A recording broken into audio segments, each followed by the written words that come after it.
Bonjour, je m'appelle Raissa. Voici mon premier vlog, Lacune.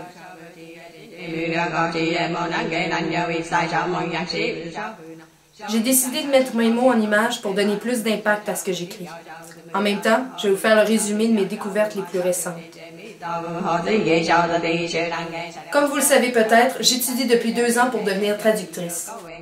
Dans le cadre de mes études, je fais un stage au Japon et j'en profite pour tenir un journal de mes expériences. Le problème, c'est que ça touche aussi les gens d'Amérique du Nord. Il y a 2 semaines, ma colocataire m'a montré une affiche.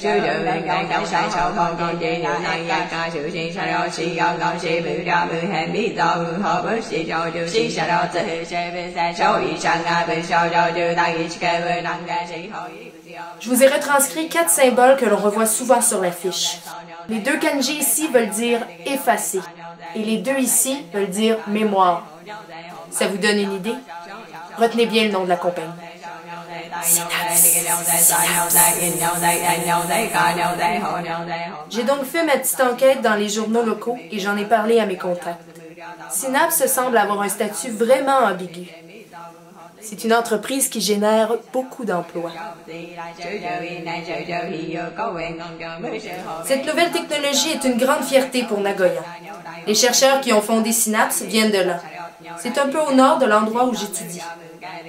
Le statut ambigu de Synapse vient de leur technologie elle-même.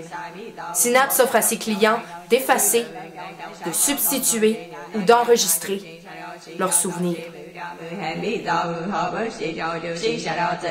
Imaginez les implications éthiques. Vous aimeriez vous réveiller un matin, recevoir une lettre qui vous dit « Bonjour, vous avez été effacé. Bonne journée, bonne journée, bonne journée. » L'enregistrement. Avez-vous vraiment envie qu'un étranger vienne faire un contrôle de qualité sur vos souvenirs les plus chers? Qu'est-ce qui nous assure que tout ça reste privé? Est-ce que ça peut être retenu contre nous? Qu'est-ce qui limite quels souvenirs vont être gravés?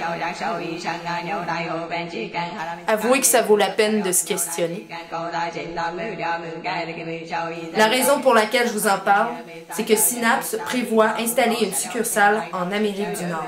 Je vous invite à visiter mon blog plus en profondeur et à télécharger le fond d'écran que j'ai mis en ligne cette semaine. Installez-le sur tous les ordinateurs à portée de main. Il faut susciter les questions. Il faut vérifier les intentions de Synapse avant qu'ils ne s'installent définitivement et qu'ils ne soient protégés par leurs partenaires financiers. Profitez-en pour visiter le site nord-américain de Synapse. Bombardez-les de courriels. Installez les fonds d'écran pendant qu'il est encore temps.